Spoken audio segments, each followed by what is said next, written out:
Welcome to Storm Tracker, your eye on the storm of your Carolina Hurricanes, and your home for the best insight and analysis to keep you totally informed on what's happening with the Canes. Whether it's the latest news on the ice or off the ice, we've got you covered. Now let's begin. Here's your host, Tom Ray.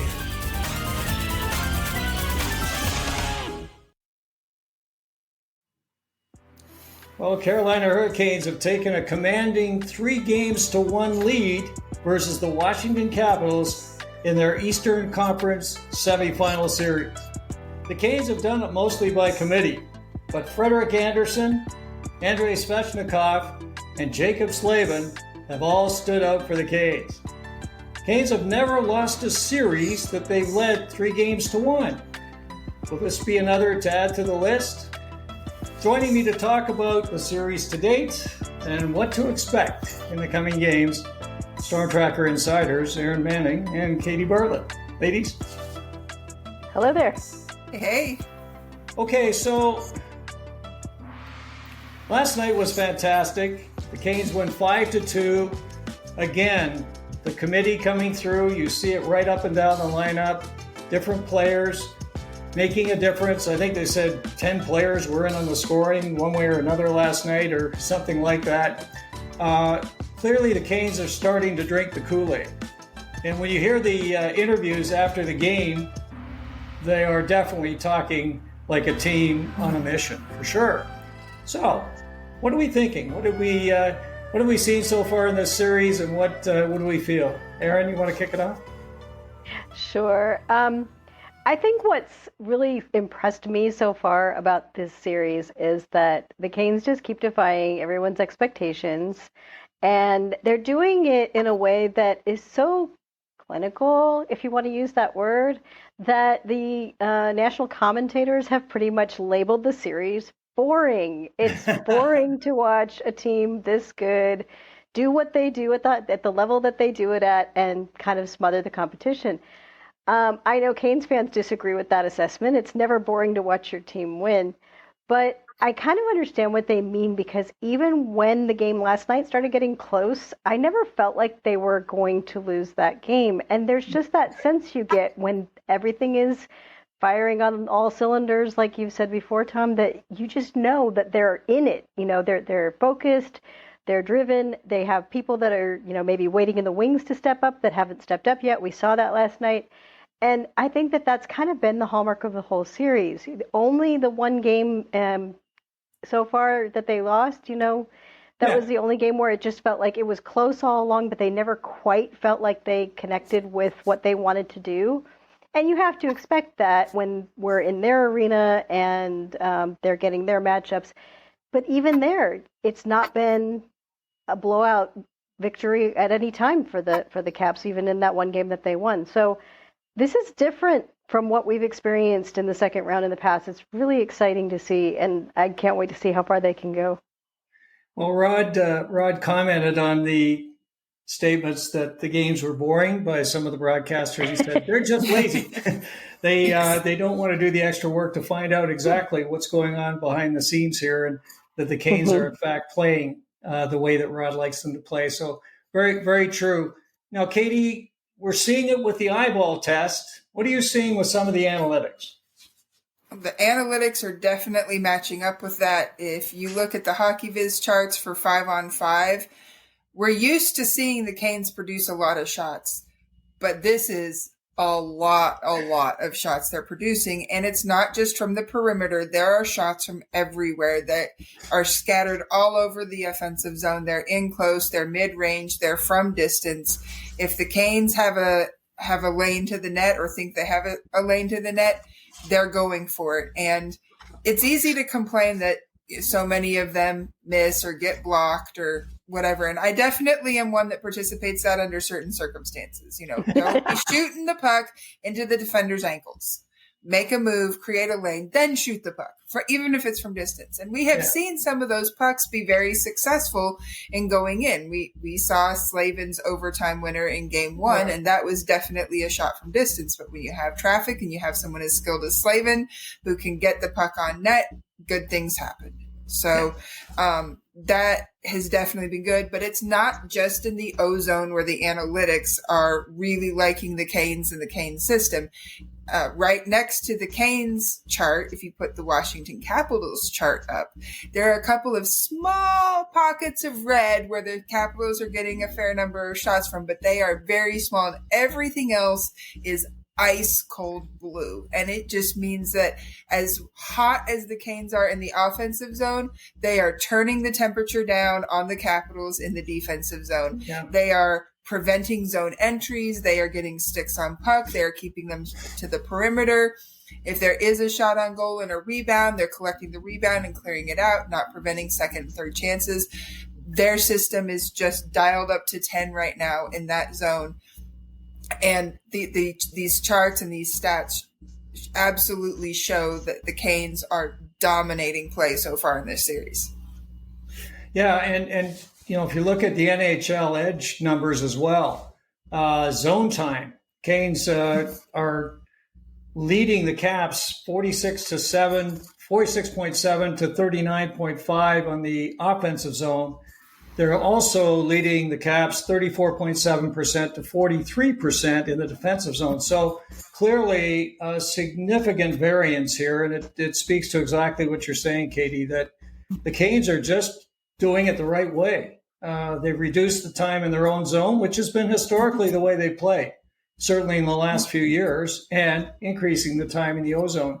And as we know, when they're in that offensive zone as much as they are, that certainly reduces the potential opportunities for the opposition. So going great. Now, let's talk a little bit about then special teams. So we've seen some interesting things here, a little bit of a change for the Canes. You know, in past years, we've certainly been delighted with the penalty kill, and they're just off the charts right now. Of course, they went through that whole series with New Jersey and didn't give up a goal, and continued on into this series and now sit at 92.6%, which is ridiculous. I was going to talk about the power play as well.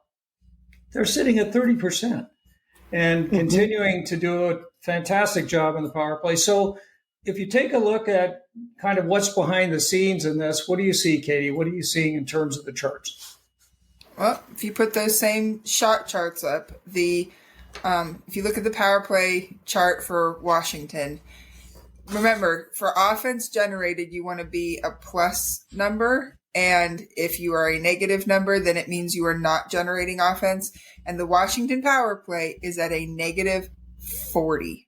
I have not seen a number that big in a long, long time.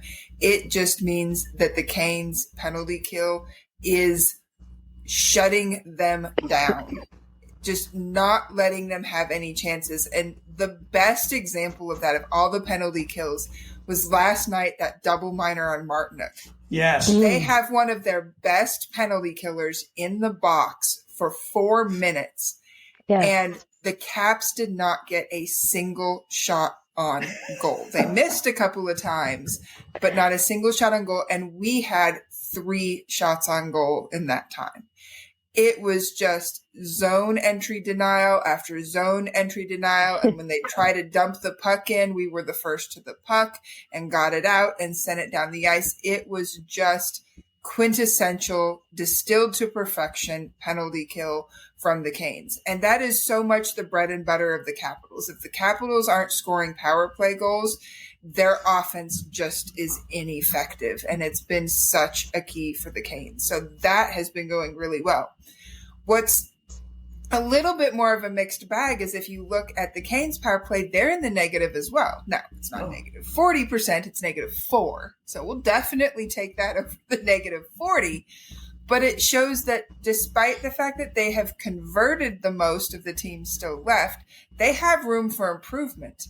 And the chart itself, if you look at it, shows where the Canes are getting shots. And there's a lot of places near the net, especially where the Canes are cold when it comes to shot generation. Unlike 5v5. 5v5, they've been getting shots from everywhere, close, mid-range, long distance, and they've mostly kept to the perimeter with their shots. So if they can start converting some of that 5v5 energy into their power play, getting the shots from more of a mid to close range, crashing the net, getting those rebounds like that Jackson Blake goal the other night that was on the power play.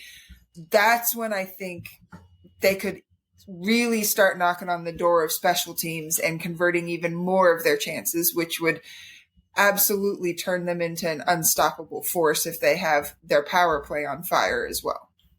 All the analytics are going to tell you the same thing. The Canes have outplayed the Washington Capitals by quite a margin. So that's exciting. And I don't know if we necessarily expected to be sitting here with a 3-1 lead in the series and with the dominance of the Hurricanes thus far. Aaron, did you feel like this could be the case? I felt like coming into the series, just reading different analysis out there, looking at some of the different statistics people were pulling together for both teams, I really did feel like this was a series that was going to be very winnable for the Canes.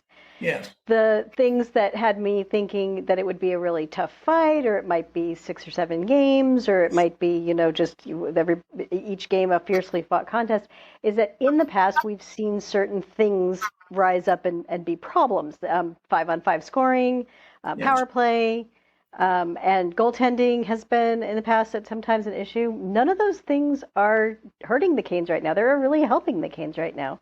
They've improved in all of those areas, and they're getting hot at the right time in all those areas. So what we're seeing, I think, is more than any of us really expected in terms of just how easily it has seemed. And it's not easy, but it's just never felt like they were fighting for their lives yet, at least in this series. And I hope that it doesn't turn out that way, but because we still have some games to play.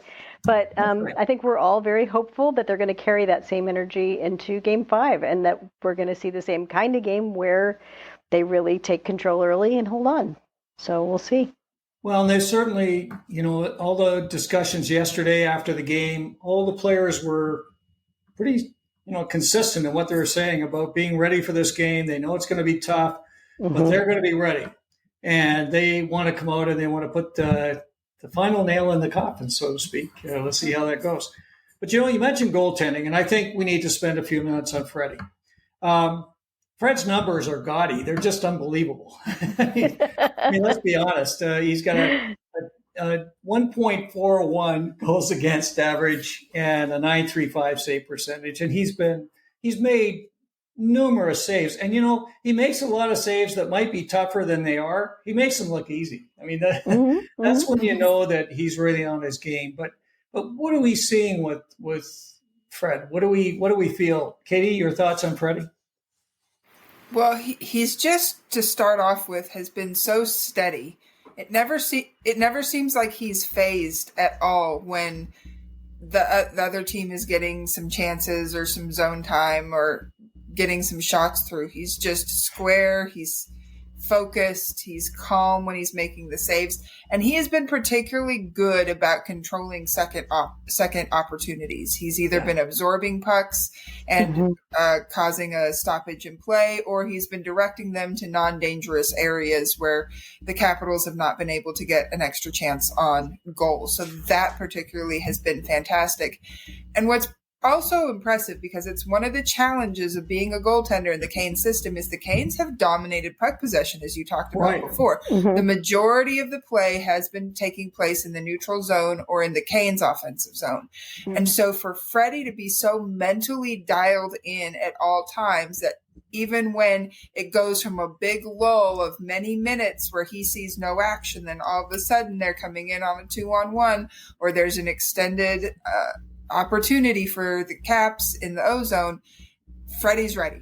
And he's just as dialed in there as he is when he's seen an extended amount of work. The mental preparation that he has been able to put into this postseason has been elite. And it's been so great to see from him, because we all know what struggles and challenges he has gone through in order to get to this point. And so I'm thrilled that he has had this success, and just hoping he just dials it in for quite a while heading down into Game 5, and hopefully far beyond Game 5. Aaron? Well, the only thing really to add to that is that I saw a comment on X the other day that I thought really kind of nailed it. And it was, there's no such thing as good Freddie and bad Freddie. It's just healthy Freddie and not healthy Freddie. We are seeing a Frederick Anderson who is playing at the top of his game because he's in really great condition. He's in really great shape. And I know that it was hard at the early part of the season when the determination was made for him to go and have the surgery that he did have. Yes. But it's made a huge difference. You can see how easily he's moving, and and that goes into that the mind-body connection stuff. The mental being dialed in mentally only takes you so far if your body won't respond. Exactly. And I think he's always had the mental focus, but at so many times he's struggled physically with things that he just couldn't get past. And so it's exciting because you see the caliber of goaltender he's always been coming out and shining in these playoffs.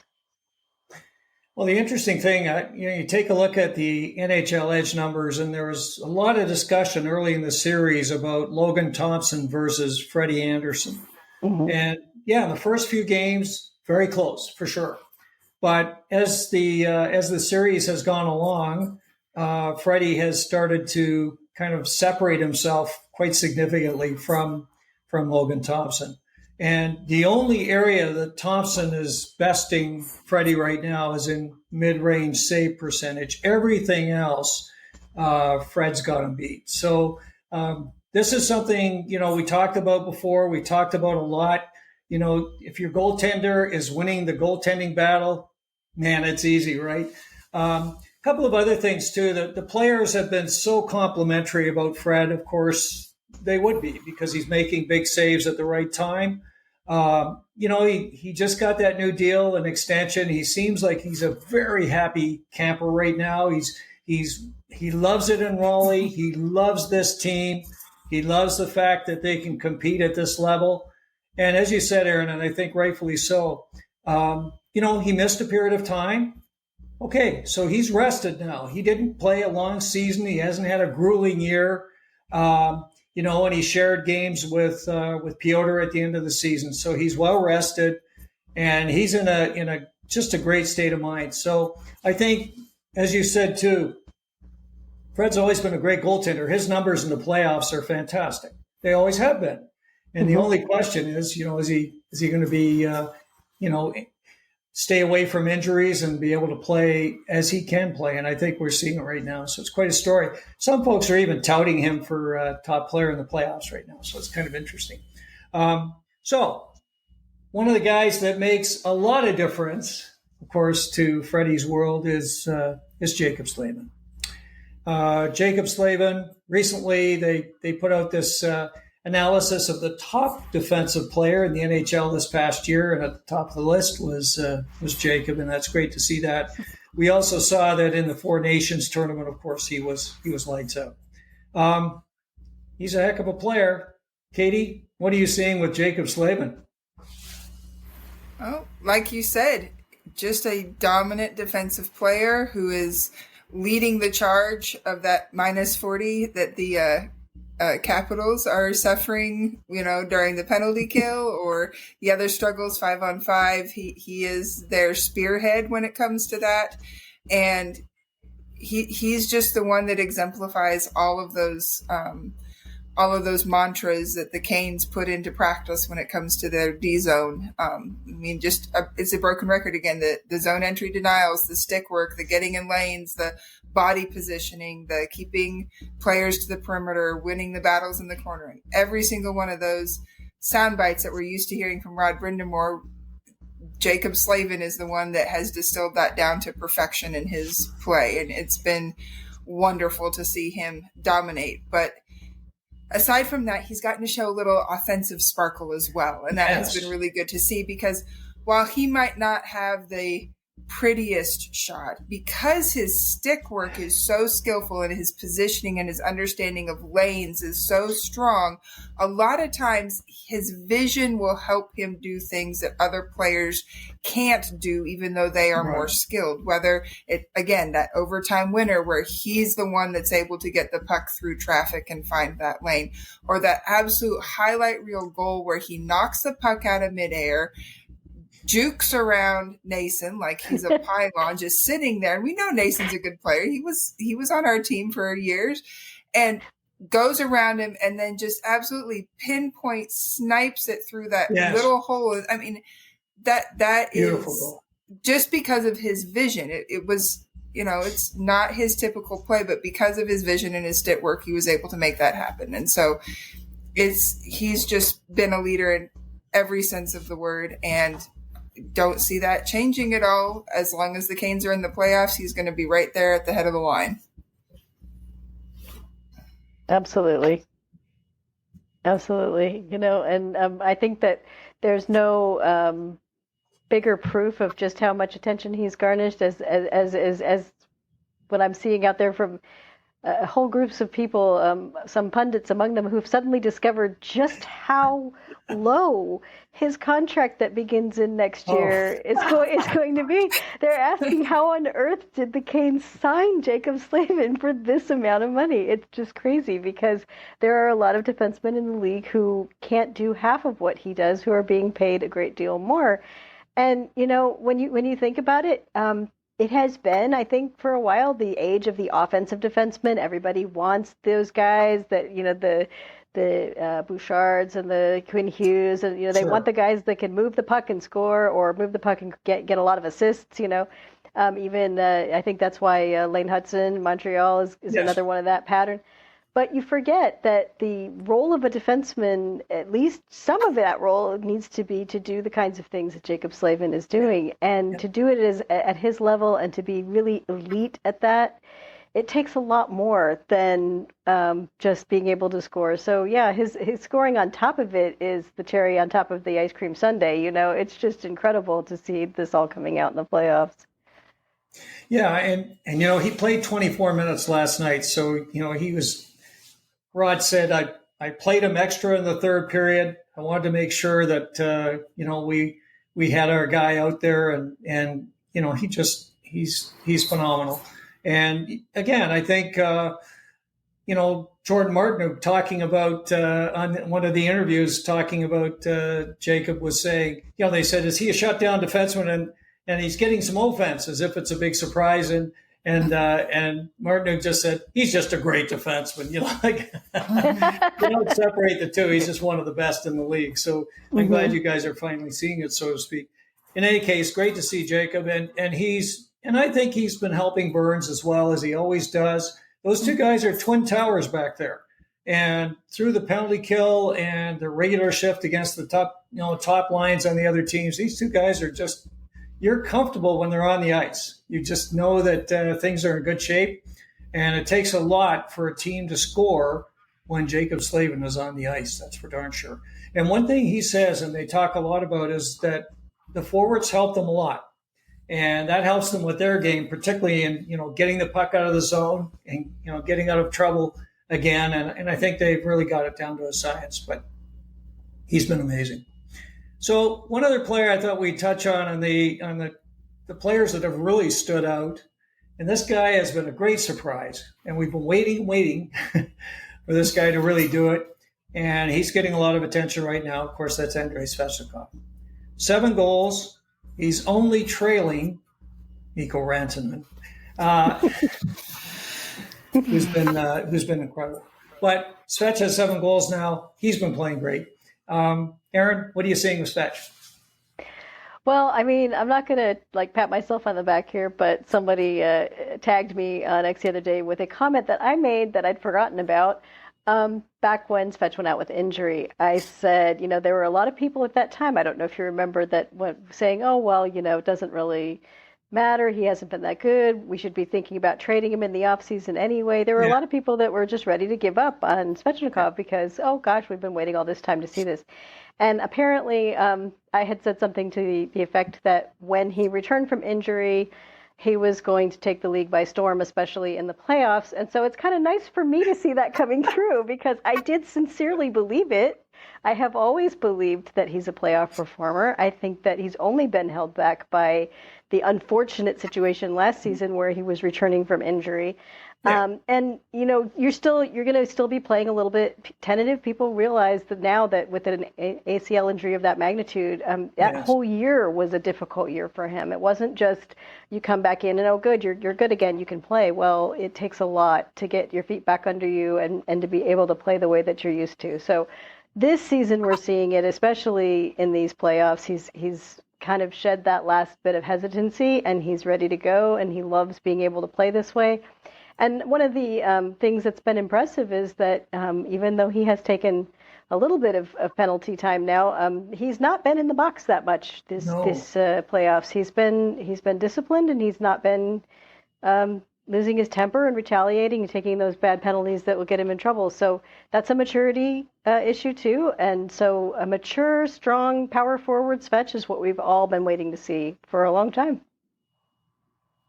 Katie, any thoughts on Svech? I was gonna mention the penalty thing too. In fact, I think it's only. No, you're fine. It just means that we're on the same wavelength here. But I think it's only one, and I think it was a matching minor. I don't think it was even one. Something. Yeah. I mean, he has been really good about playing strong, but playing the right way. But he's still physical, which is good. He is. He's not afraid to lay the body, to go to the tight areas. But I do believe, correct me if I'm wrong, I think at least 2, if not 3 of his goals are empty net goals. Yeah, but here's the thing is a lot of people like to wave those off and dismiss something like empty net goals, but those are important. I mean, especially in the playoffs. Especially in playoffs. You have a team pushing, the score is close. It was 4-2 last night. I forget I think there was another one in the Washington series and then one in the Devils series that he had. And those, we've seen it. We've seen it. I suffered it with the Avs in their Star series because they let Dallas come back on them in 3 different games late in the third period, including one time, I think, when they had the goalie pulled. And so to have somebody who can just absolutely cut that hope out from underneath the other team by getting the puck up the ice and getting it into the empty net. That empty net goal last night was not easy. He had to work to get the puck and then to get up the ice and then to go around the defender, which initially it rebounded off the defender and he fought through the defender and got the puck back and then got it into the empty net. It's just, there's not a lot of players that do that. Most other players would be off in the corner and and the Caps would have had another chance to take the puck up the ice and try to get back in the game. So he has been so good and so strong. He's earned his place up on that top line. And now if we can just get the entire line to be on that same synergy together, we'd really be cooking with, let's see, Tripp says it, oil, gas, and gravy. There you go. You got your 3. You got your 3 on the top. You got oil, you got gas, and you got gravy. Let's get them all rolling together at the same time. Yeah, I think you're right. And for sure, Svech, he's playing with confidence. He's taking the puck up the ice, and you can see he's got determination. He wants the puck. He wants to go with it. He wants to get in there. He's trying to make those moves. He rang one off the post that on a backhand that was incredible. I mean, he's just. I think he's had several posts, but that was one that really stood out 4, to me. I think. Yeah. He's been all over it. So he's been playing great. I was pleased to see that Seth Jarvis got that goal, so he's feeling a little bit better. We've got him up there in the top line now. I know you've been calling for that for months, Katie, so that's good. And I think we've got a situation where these guys they're starting to come together. And even Aho, we've talked a lot about Aho, and some nights he doesn't look like he's fully there, but he's making things happen for sure. And one thing we're really seeing with Sebastian right now is he's firing the puck. He's really letting it go. And I don't know if he had 4 or 5 shots last night. So he was out there, he was shooting hard, which is great. and that line's going to be key for us. So I wanted to maybe spend a couple of minutes on some honorable mentions. There's so many players that have been playing so well, but there's some that I think we need to maybe just take a second and give them a little bit of shout out as well. The duel of Sean Walker and Shane Gostisbehere to me has been a revelation. And in particular, in recent days, of course, they've been lighting it up offensively. And Katie, I know you like Sean Walker. So what are you seeing with him these days? He's getting a lot of praise from Rod Brindamore, that's for sure. Well, my first introduction to Walker was when the Avs traded for him last season at the trade deadline, and got to see him in the Avs system. In the Avs system, he had quite a bit of offensive punch. And I've been waiting ever since he came to the Canes. Like, he has this sneaky offensive side to him. He's a really solid defender. He can hit, he can play physical, but he's got this offensive edge that should be really exciting. And if anyone's followed me on X, whenever they put predict the first goal scorer all season long, I've been like, it's got to be Walker. It's got to be Walker. It's got to be Walker. It took forever for it to finally be Walker, but it hasn't. It hadn't emerged in the regular season the way I had been expecting, and I think a lot of that has to do with being on that pair with Gostisbehere. Gostisbehere is the offensive engine of that duo, and so Walker's had to hold himself back a little bit and really invest in his defensive game to help balance that duo out.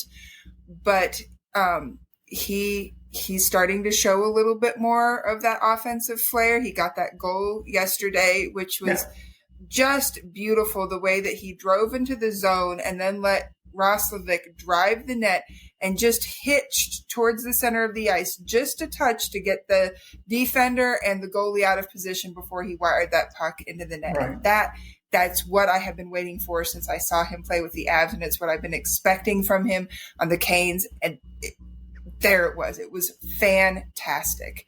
And just to wrap up the excitement I have for Walker, since the beginning of the season, I've been saying, I want to see a Slavin Walker duo. They just make sense together as a pair. The games really, really would find a beautiful balance together, and it would open up Walker to take for more offensive chances. And on that goal, who was Walker out on the ice with? It was not Ghost. It was Slavin. And so I'm excited that Brindamore's playing with that a little bit more when he needs a little bit more defense. When he doesn't want to tire out Burns and overexert him, he can put Walker on the ice with Slavin and get that benefit. I just think that Walker's going to keep getting better and better, and I'm thrilled for him because I've been his biggest cheerleader since the Canes signed his deal. Well, for sure. And, they've got Sean Walker lined up for 4 more years at a very friendly, I think, $3.5 million deal. So he was a great signing. Those two guys, 3 goals, 2 assists, 17 shots in the last 3 games. I mean, it's just incredible what they've been doing with Ghost and Sean Walker. What are you seeing with Ghost, Aaron? Well, I think we're all seeing that nice new dad energy kick in there, There's been a lot of jokes about that. But no, really what I see with Ghost is I'm seeing the player that we've seen before when he was with us in the playoffs before, and then also at earlier times in this season, which kind of confirms the point that people were getting a little cranky about Ghost towards the end of the season. He could be after he had returned from injury. And again, I think that's that timeline of injuries when you just don't know exactly how long it takes a player to go from I'm okay to be back in the lineup to I'm playing at 100%. And on that first goal last night, we saw a player who was playing at 110% because it was the same kind of thing that we sometimes see on the power play. But it's so much harder to do it at 5-on-5. And I think, Katie, you sent me a link to the one of the podcasts out there that was commenting on some of those goals from last night. And he pointed out something I didn't notice, which was that one of the Canes, I've forgotten which one it was, had already left the ice for a line change. So there were it was Walker. He'd left the ice for the line change. Yes. So there were only 4 Canes on the ice when Ghost made that, walking the blue line, finding his lane, and taking that shot. So that's exactly the kind of thing that we see from him all the time on the power play. Usually Yes. they're up a man at that point instead of down one. Should that have counted as a shorthanded goal? Let's ask. No. But really, that's just one example of the kind of thing that he's capable of doing. And that's where I think that, you do see the value of the puck moving aspect of these offensive defensemen. When he can get into those areas and he has the control of the puck and there's not a defenseman right on top of him and he can take his time to move along the blue line and set up the shot, whether he's setting up a shot or trying to go for a deflection or just a really good shot pass, it's great to see him being at that level that we've seen before, because again, that's why they decided to bring him back to the Canes and sign him again, because they definitely need that player. They need that player to be generating those things. And it kind of brings up another point that I think that, probably we should mention just real quickly. We've talked about Jaccob Slavin. We've talked about Yes. Ghost and Walker. We've talked a little bit about Burns. What we're seeing in the playoffs is something we were waiting for all season. Offense from the blue line. Right. It wasn't Right. happening in the regular season. And all of a sudden, all of them are clicking and chipping in. And I mean, you want to talk about the kinds of things that make this fun for Canes fans? That's a big one. Well, you're right on. And for sure, the Canes, we've talked about this a lot, their style of play is really built around that D-core firing pucks.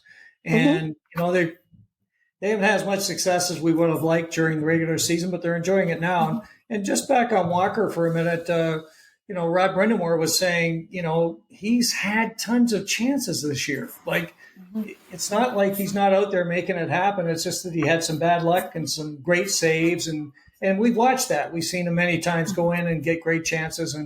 And we knew at some point they were going to start to go in. But I agree with you on this. The D-core starting to show some offense. And we still haven't seen Burns take off. I'm not sure if we will. But he's a guy that definitely could add to that offensive piece as well. He fires the puck a lot. And at one of these times, it's going to go in off someone, or it seems like these series, and I've been watching this a lot, is so many of these goals are deflections off players in front, pushing, shoving, trying to, make something happen in front of the goalie, and they're going in and the goalie can't make a save. So, if we can get out there and do that kind of heavy lifting, I think it makes a difference. And, when we talk about the rookies, I think they're worth mentioning as well, because they're doing some of that. I mean, we know that Logan Stankoven loves to park himself in front of the net and get in there in the dirty areas. We've seen, Jackson Blake has no concern with picking up the puck and trying to go to the front of the net and try to score. And he's had some success with it. These two guys have got 5 goals in the playoffs. That's pretty good for a couple of rookies. Aaron, thoughts? I think that they've been great. I think that it's interesting that one of the changes that Rod Brindamore made in Game 3 that has then persisted into Game 4 was moving Jackson Blake down so that Seth Jarvis could go up onto that top line.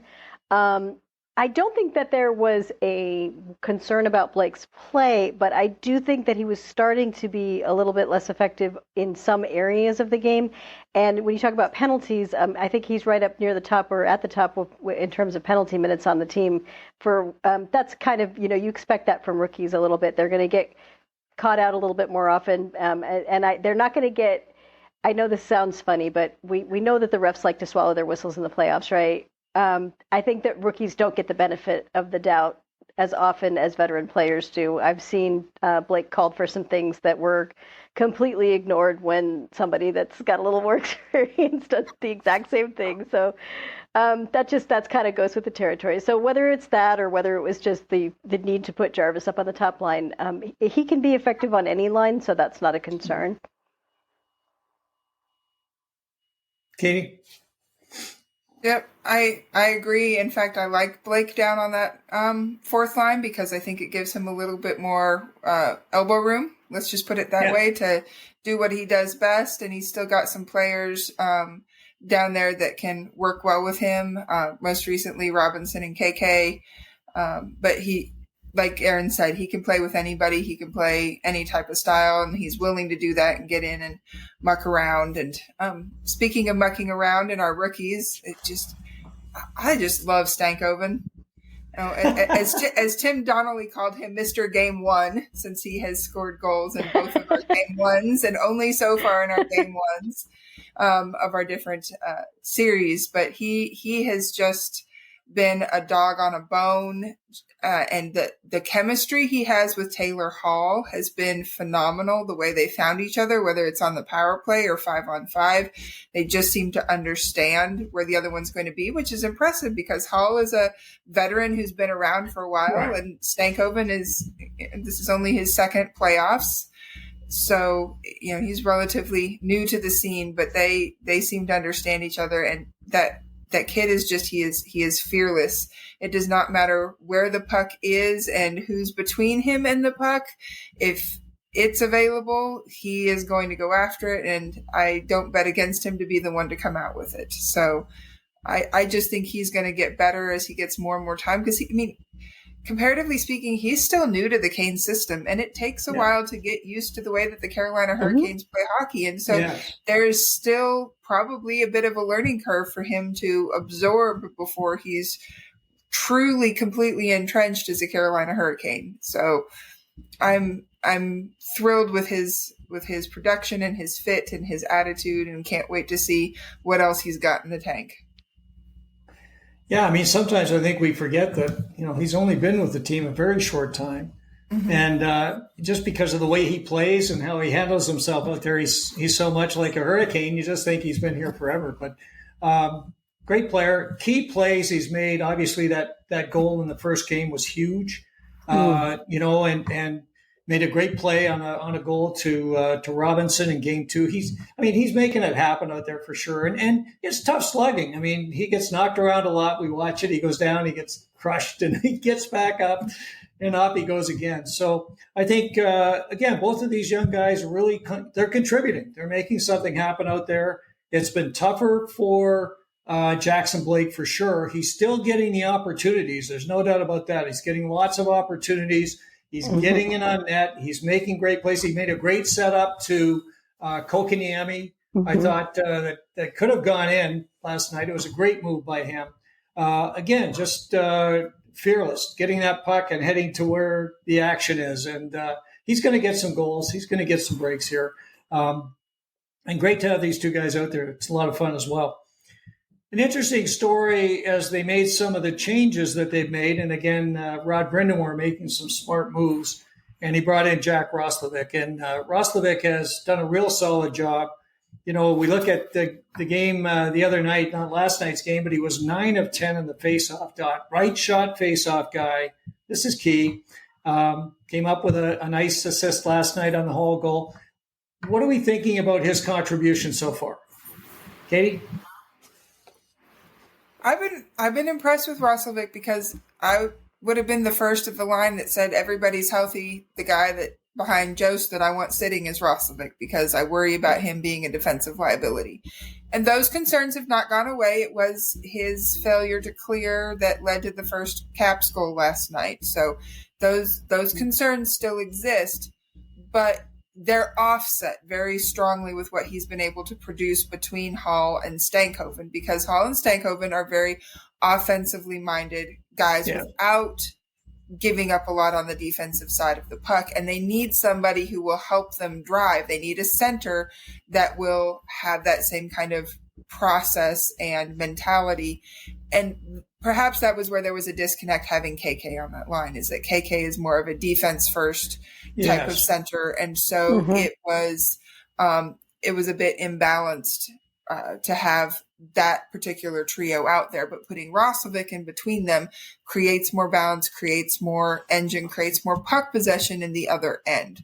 So as long as he is generating more offense than he is giving up to the other team, I want to see more of him. I would really like to see him in Game 5 tomorrow, just to see how he does when it's not the Canes controlling the matchup with this new line. Because, correct me if I'm wrong, I think he did play in Game 2 that they lost, but he was fourth line. Yeah. He wasn't he wasn't between Hall and Stankoven at that particular point. So I'd really like to see what that new trio can create and produce in Game 5 in hostile territory where the other team gets to control the matchups. If they can still have those strong possession numbers and be driving play in the other team zone and not being too risky or dangerous in their own zone.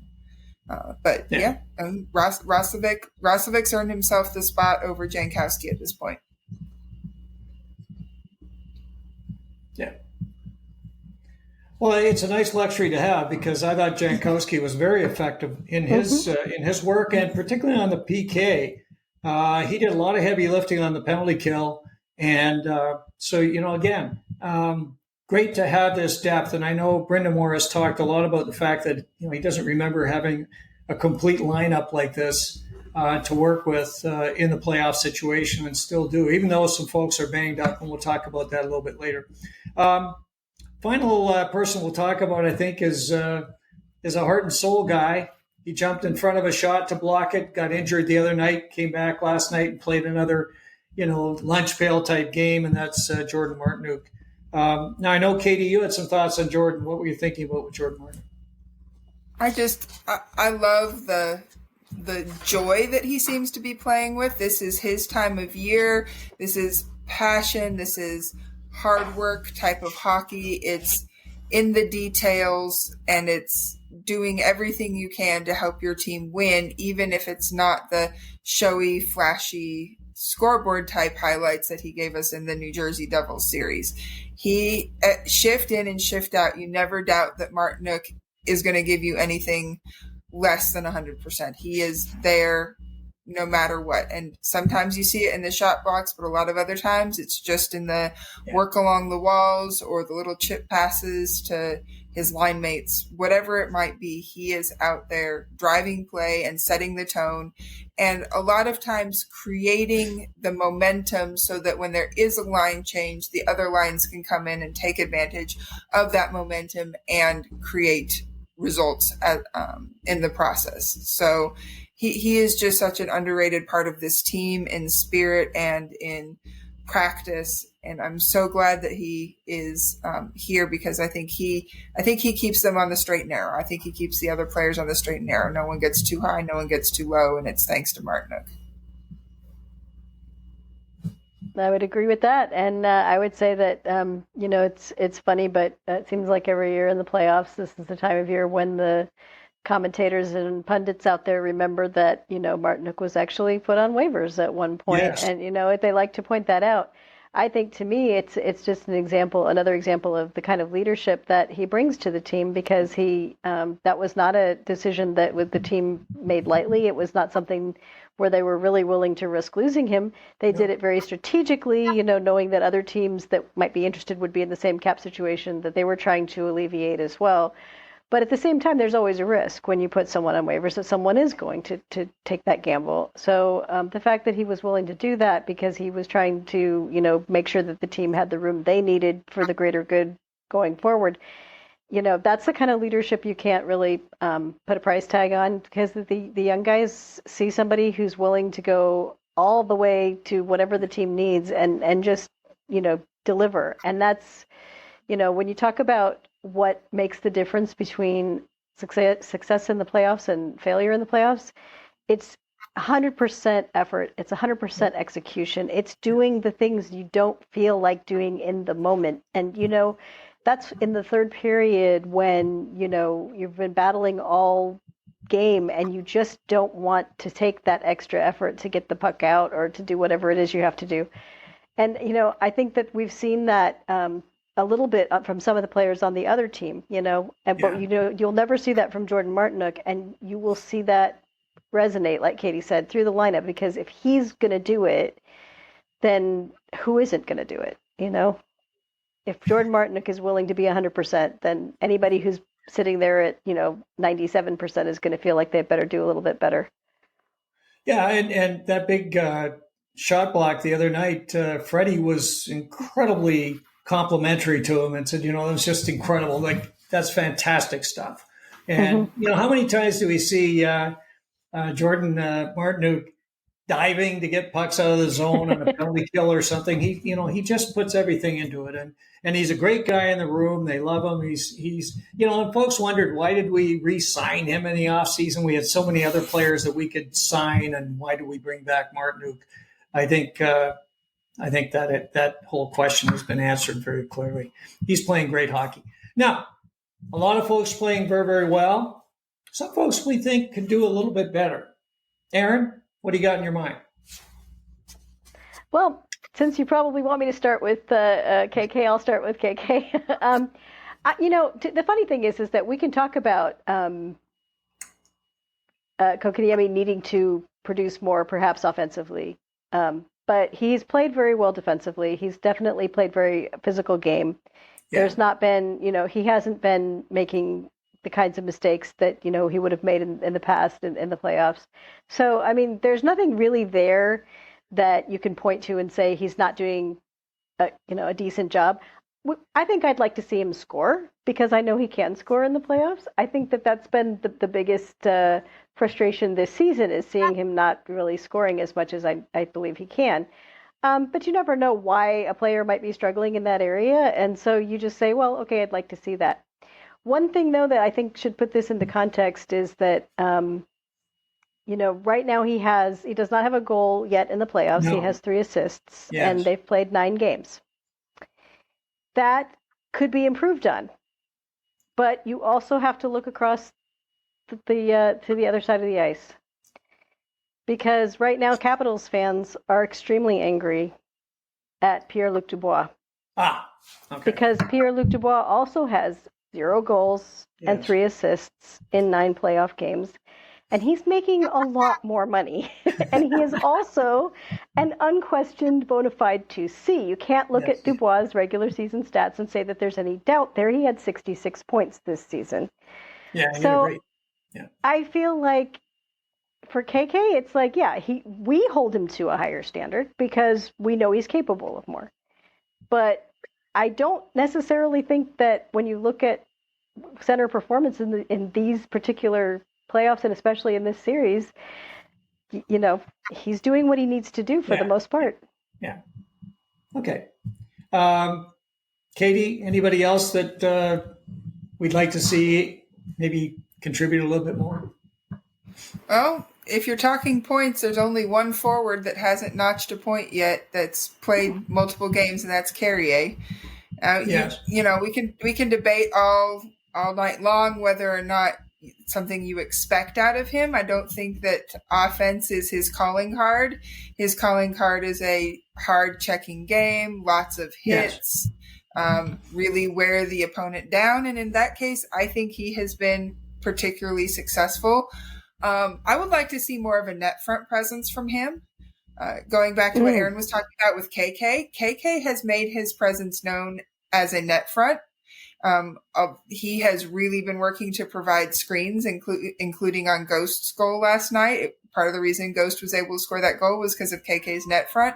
I would like to see more of that from Carrier. And whether he's playing on the 3rd line or the 4th line, well, what we call, we don't number the lines here, but whether he's playing on Stah's line or the so-called 4th line, which is currently KK's line, I want to see him get to the net front a little bit more, because when he's greasy there, he seems to be more effective, whether it's directly effective for him or effective better for those around him being able to create and produce opportunities, because he's tying up defenders and taking away the goalie's eyes and that sort of thing. So around the edges, he's been great. I'd like to see him be a little bit more greasy net front and get some more opportunities there, regardless of which line he's on. But it'll probably come. It's not that he's been playing poorly. I just think that there's another level where he can get to that would make the Canes even better than how they are right now. I think that's true, Katie. And one thing that it might be with Carrier himself is that I think that we forget how good Logan Thompson has been in this series, and some of those kinds of goals in particular can be harder to get when the goaltender is really on fire. Because I think it was either game 3 or game 4. I felt like Carrier had a really good opportunity off of a when Stahl got the puck to him kind of in that slot, and Thompson was just right there, So if the goaltender is as good as the two goaltenders in this series have been, some of those types of goals, some of those depth goals coming from the greasy net front type of presence may not happen as often. So maybe we'll see it soon. Well, and you talk about hits. He's 18th in the playoffs right now with 36 hits. Eric Robinson is actually 16th with 38 hits, so he's got a few more than Carrier, which is great. And he's been certainly doing some heavy lifting for the Canes as well. But the one thing I was kind of looking at with Carrier, and it also kind of goes back to our discussion on Jordan Martinook, because that line, which is really their first and foremost, they're out there to shut down the top lines on the other team for sure. But that line can also chip in with some offense. And I think, we need to see more from them. Carrier did he made a great move where he went behind the net, and I've seen him do that a lot. He used to do that quite a bit with Vegas. He would get behind the net, then come around the side, and then, either shoot it or pass it to somebody who's in the crease and deflect it in. So he needs to get that confidence back. And of course, he came back from an injury that kept him out for an extended period. So we have to give him a little bit of time to kind of find his way. But the other member of this line to me as well is could deliver some more, and that's Jordan Staal. Staal has just 1 assist so far in the playoffs. He's been strong in the faceoff dot on some nights, on other nights not so good.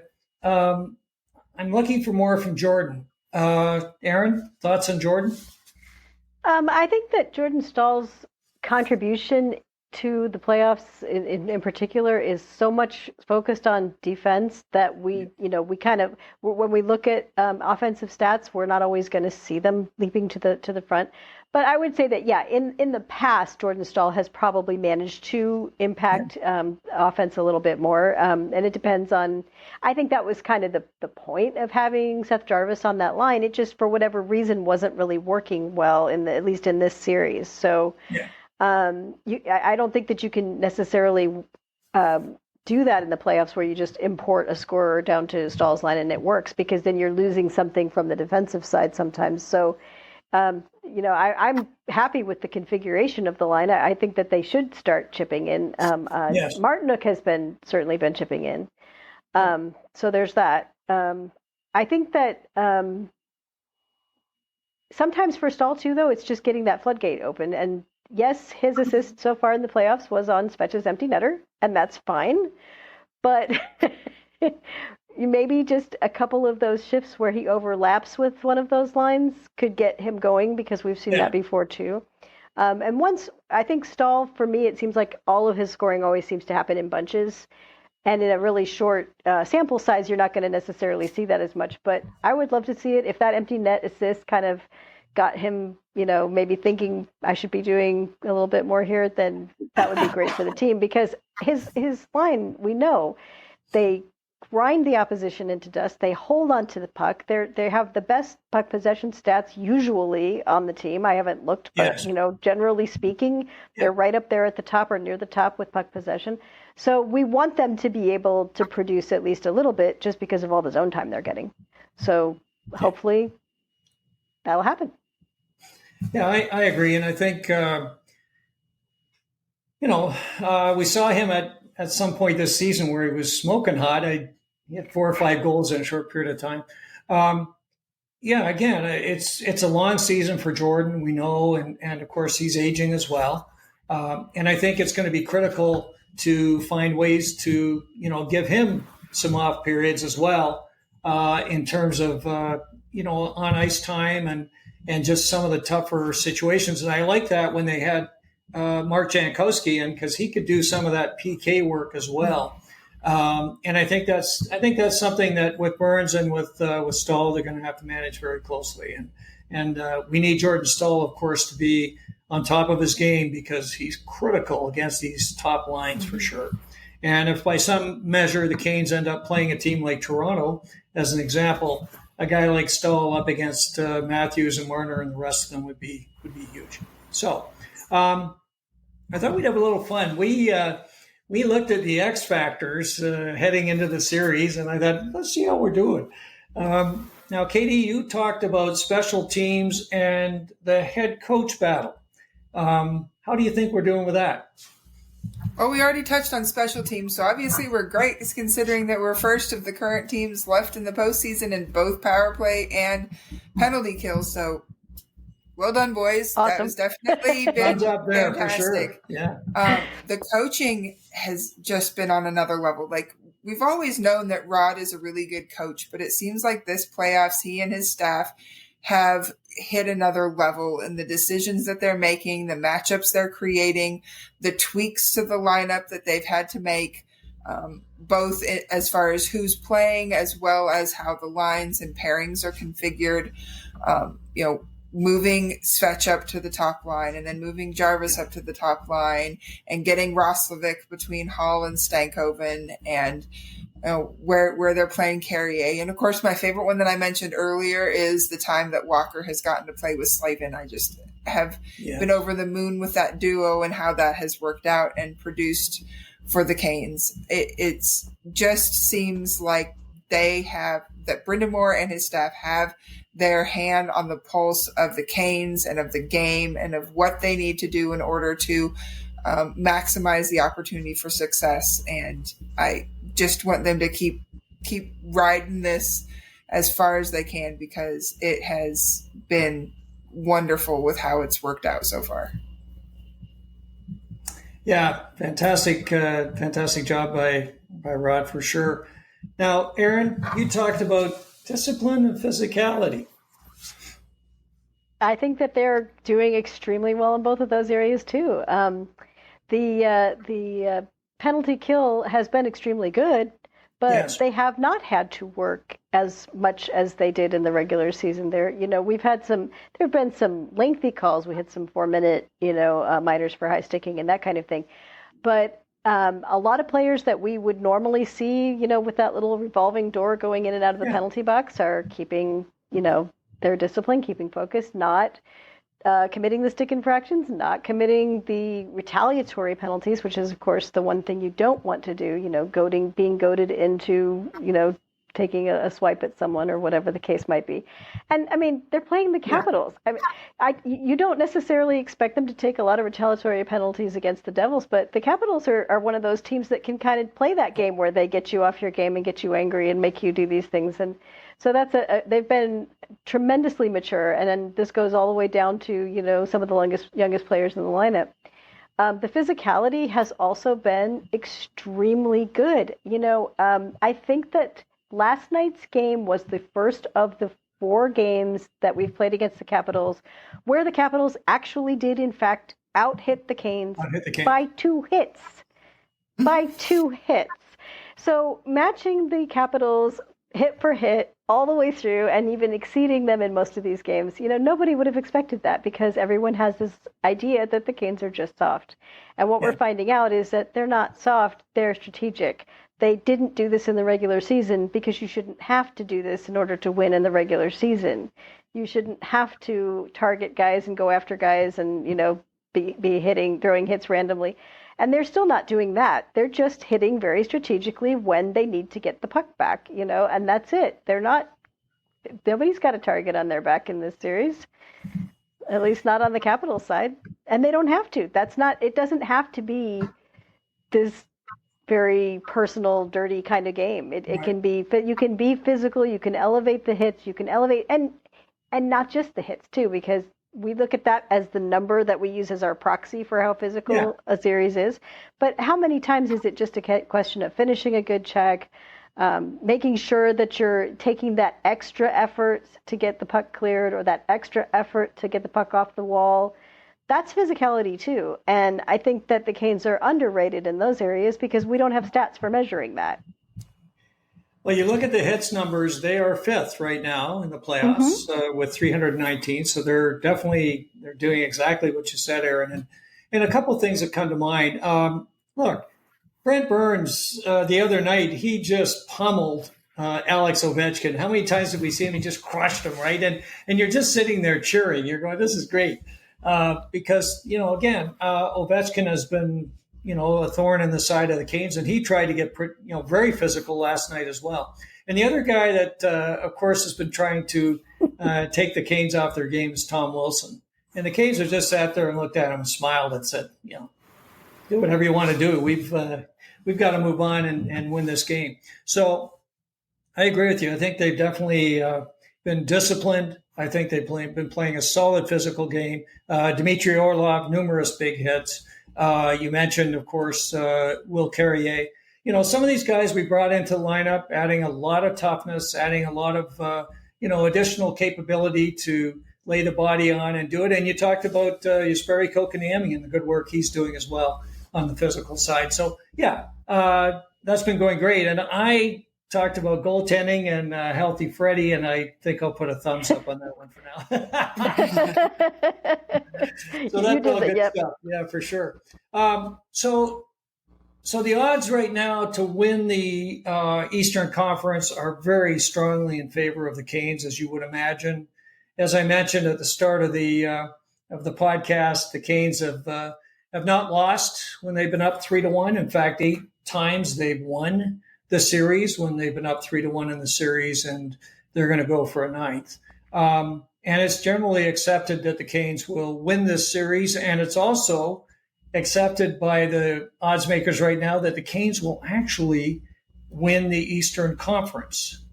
So a lot of folks are still, promoting the Canes, and we've even seen them in a number of different odds makers saying they're going to win the Stanley Cup. So, kind of an interesting situation when we look at the start of the year, and we had some fun with that when some folks were saying, hey, if they make the playoffs, that's a good year for the Canes.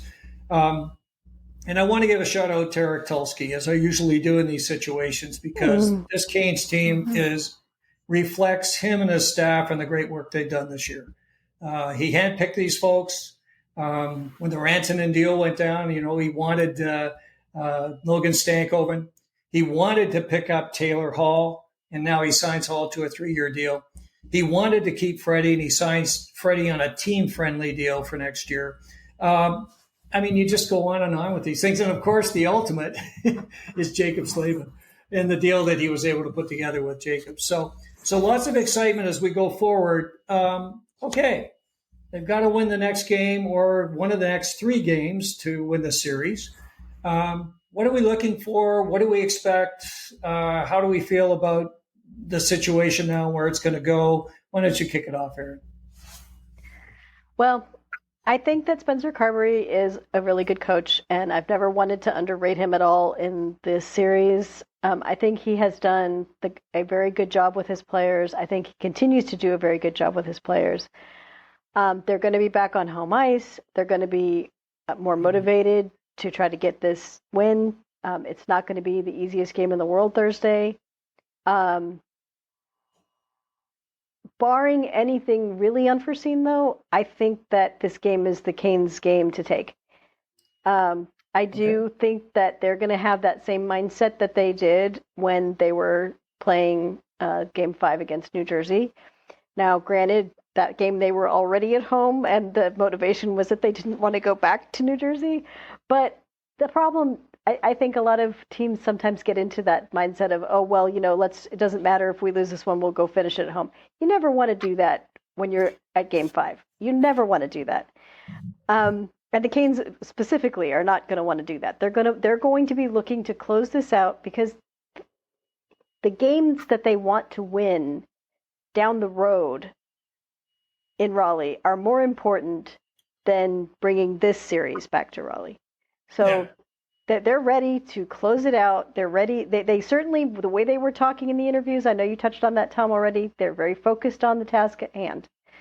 So if they go in there with that mindset, if they can get a good start, which is very critical, I think, to how these games have gone, then they may be able to undo whatever work that Spencer Carberry has done, because my honest opinion is I don't think that the Capitals have been able to match the Canes' conditioning.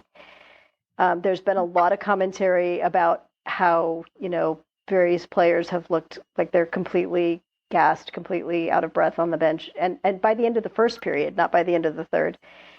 if the Canes can continue to keep that level of intensity going, then the game is theirs to take. Yeah. And again, do you think, are you expecting any changes going into this next game, or do you think it's line up as we've seen it?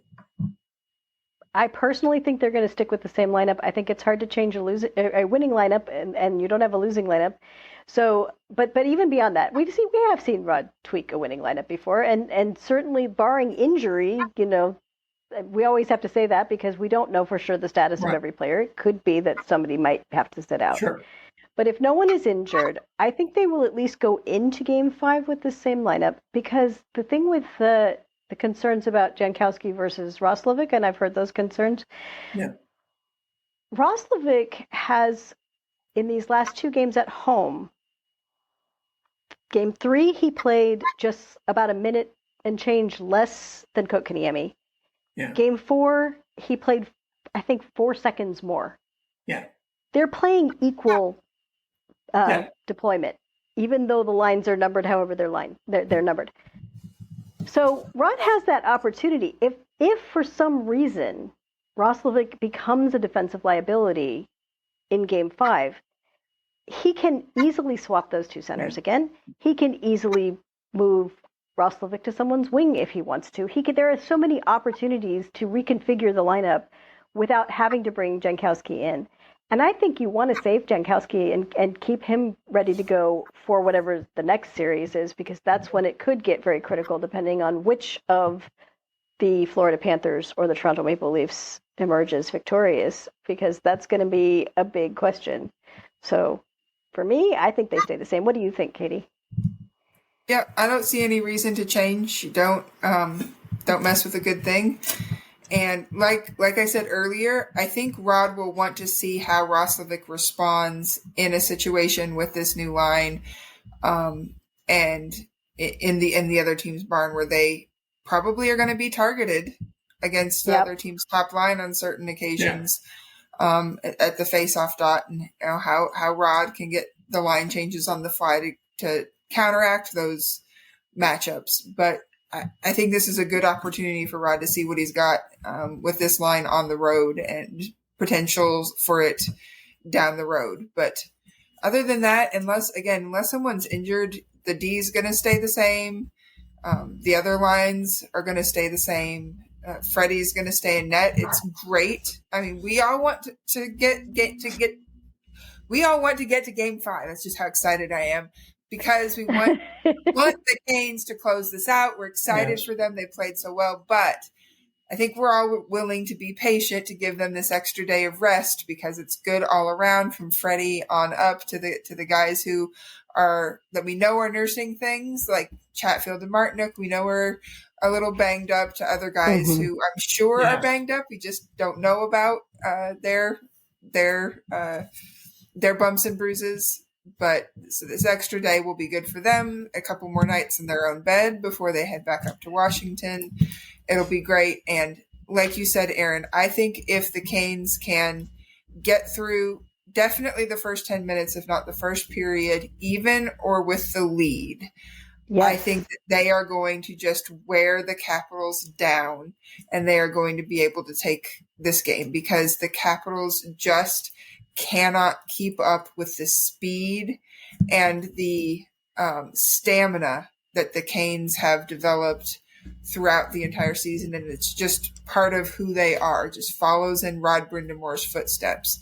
And so the biggest danger is if they play from behind. The Canes are not a good team playing from behind. So if they can keep it even or get the lead and build on that and make the Caps chase them, they'll wrap it up in 5. But if they let the Caps dictate things from the start and get that energy and break through early, then it's going to be more of an uphill battle. And I mean, they can do it. We saw Game 5 with New Jersey. That they they spotted New Jersey a bit of a lead there and managed to make it happen. But I'd rather they not do that again. Let's not do that again. If they just went ahead and just took it to the Caps from puck drop and asserted their dominance once again. That's what I think we would all like to see.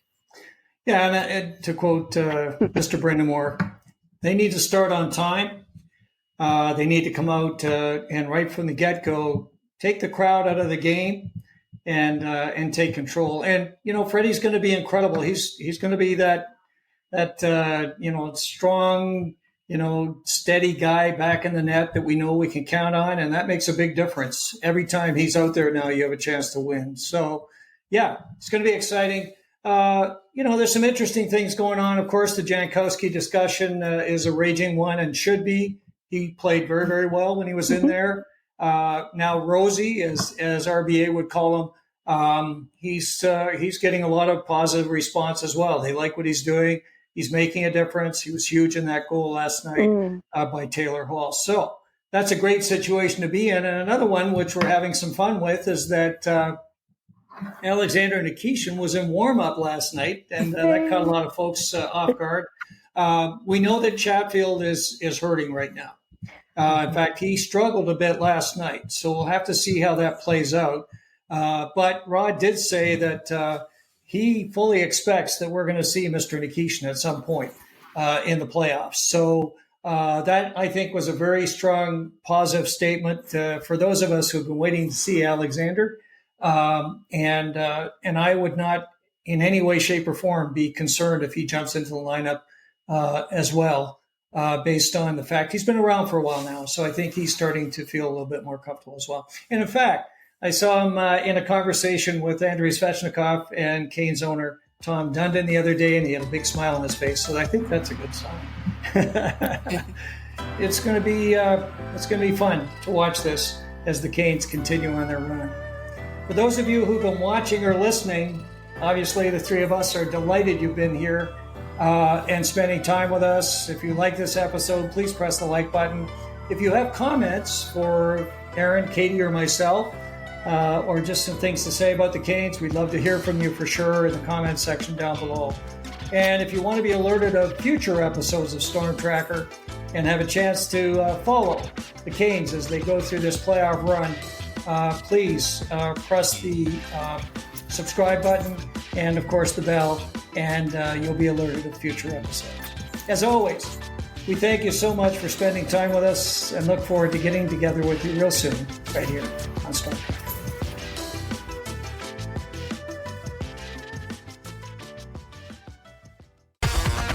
Thanks for listening. Be sure to like, subscribe, and tell your friends for everything with the Canes you need. Storm Tracker.